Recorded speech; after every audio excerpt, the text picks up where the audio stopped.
Okay. All right. I'm here with Shengding. All right. Hi everyone. Yeah, Hi. I'm Shengding. Yeah. We've got some fun stuff to discuss from the match, actually. Yeah, I made a double. Oh, which, that double was a crazy. little trolling. I Yeah. was also okay. The first thing I was thinking of, let me go to full screen here, was this hand. You underled the ace of diamonds. Can you walk me through your thought process on this? Okay. I mean, I didn't think too much. I mean, my partner beat diamonds. That's I don't see leading it because I have 4 hearts. So even I mean, normally I can try to lead a doubleton club, but I don't think me roughing was good because I have 4 trumps with a jack 9 8. So I decided to lead the diamonds, and I don't want to lead ace of diamonds because the partner will think I have doubleton. Okay. So I lead low. We I mean, definitely sometimes if you're lucky, dummy has king and partner has queen, and he will will misguess. misguess. Yeah, it doesn't happen all the That's time. really interesting. We didn't on commentary. We were not thinking through that thought process. I think I can't fully evaluate it, but it definitely makes some sense. I mean, of course, it might cost, but that's why I did. And you talked about this board. Okay. And okay, the best part about this board is that Shriram was on commentary, and Shriram called from about 4 or 5 bids away that you're going to double them in 4 spades. Sure, know me very well. Yeah, I'm like, dang, he knows you too well. I'm like, I need to walk the dog versus you more often. You know me, I just bid game. Bam, bam, bam. Yeah. What was your thought process doubling though? I mean, okay. Let me see. Okay, so I certainly did not expect partner to have 7 hearts. Yeah. That's way too many for first spade double to go down. And then, yeah, I mean, I just planned on partner to have points, and then, I mean, my values are kind of defensive. Okay, it's true I have 5 hearts. So, I mean, okay, you're, my you're double taking, is. You're taking some like inferences from the auction of like, and West took forever bidding for spades. Yeah. So you're thinking it's a Yeah, I marginal certainly four spades. did not expect this hand. I certainly. Yeah, there's some that makes some sense for sure. I mean, also like, I mean, my values are defensive, and okay, it's true. I guess, on the convention card, like every double after 4 spades are penalty, but like, I mean, I don't know. I guess my partner could pull to five hearts. Although I don't know if I was holding north hand, would I pull to 5 hearts? No, It's doubtful. no way. It's Like doubtful. South is too. I don't know if it's It might just be unilaterally penalty. Yeah. Almost. It's really Right. close if it's. It is for not. sure like very heavily penalty. Now, okay, and then this is something else we discussed on this hand. What was your thought process on 2 hearts?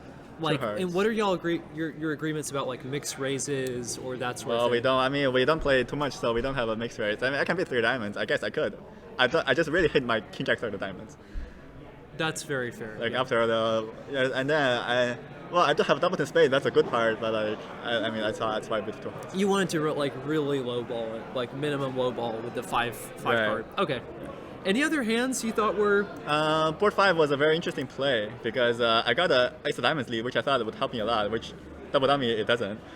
Oh, really? I didn't even Double check that. yeah. I mean, Double dummy ace of diamonds was on the successful. actual play of the hand, yes, it helped you immensely. Yeah. Yeah, it definitely helped you because, like, you get the hard pitch, which just drastically simplifies the hand. Yeah. Now, this is pretty silly because at the other table, this person did Michaels. So, but we forgot that. So, in the play of the hand. Yeah, I mean, they helped me like a few other occasions throughout the play. Yeah, sure. it was. And then I made here a, that we thought you might finesse clubs. On this. Yeah, here. I mean, I mean, at that point, I was already making. Okay, true. If I finesse clubs, I'm still making. I guess I could. I just didn't expect club to be 5-1. I also saw a club pitch earlier, yeah. and I didn't know. I didn't see. The opponent didn't beat Michael, so I'm not gonna play for that. I mean, I did give him one more chance to pitch a club. Yeah, and then let's see.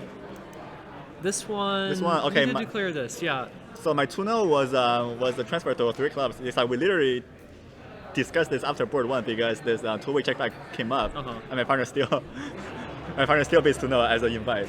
So he misbid, and then he should have beat 2 clubs, but it's okay. I mean, this hand, It's cold, right? it's cold. Yeah, it's cold. After the king third. I mean, he did play low and then king on the second trick, which is like a little weird, but again, it's cold. It doesn't really matter what he plays. It's always making. And then I try to feel shenanigans for overtrick. Maybe I shouldn't. I was playing spades for. Yeah, for I wasn't paying close trolling, enough yeah. attention. Like me just glancing out, I was like freaking out that you were playing for overtricks, but I think it was reasonable. The other commentators were paying more attention and thought it was reasonable. Yeah. I need to make sure I don't go down for like.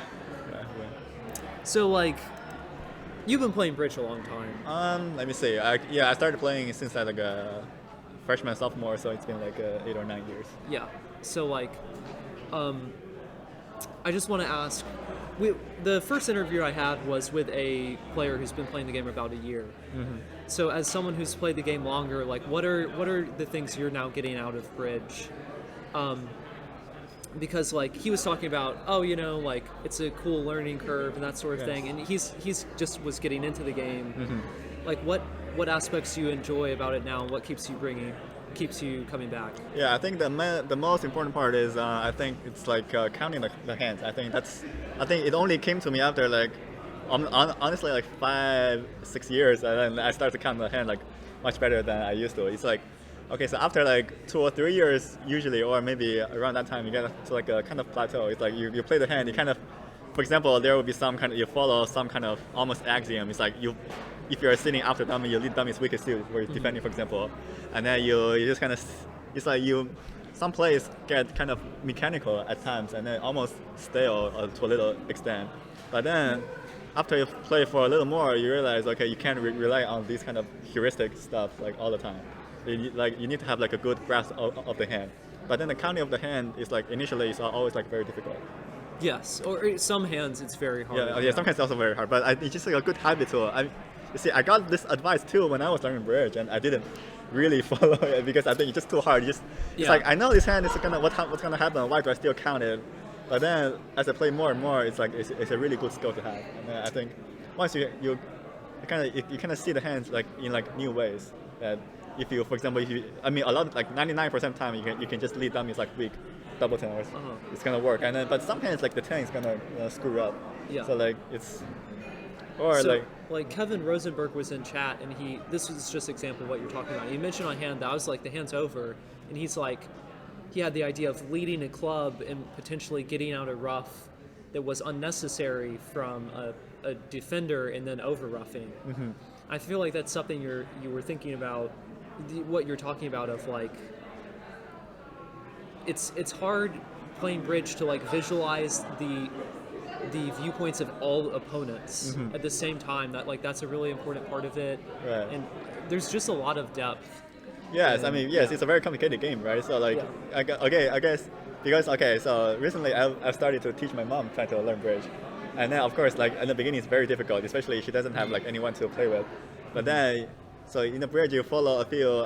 It's like 25 games, 25 points, you go to game, and then you have an 8-card major fade, you go to major. That's you more or less follow this like if else kind of very simple logic. And then when you play, you're like, okay, I don't have to lead the ace, don't lead trump, like lead honor sequence or like top of nothing. It's like, okay, so in the beginning it's kind of overwhelming. There's all these kind of axioms you have to kind of more or less follow, and then after a while it becomes you more or less just follow those like blindly. And then you need to like break out of, you learn all the axioms, and then you need to realize when they're not actually right. Right. All right. Yes. I think the way to go through harder than that is to sort of start counting. Because again, it's. I didn't really follow that advice when I was learning, so I can. I know it's not easy, but like it's always. And I think bridge sometimes it's fun. We have all these like decision hands where bidding gets very high, and then nobody knows what's going on. Get some pizza. That's always fun. Around 2:15. Okay. Anything else you want to say to the stream chat, or? All right. Thanks everyone for watching, and I think we'll try our best to be the top team. Absolutely. Okay. Right. Thanks, Shengding. And I'm gonna go back to a break. I need to get food.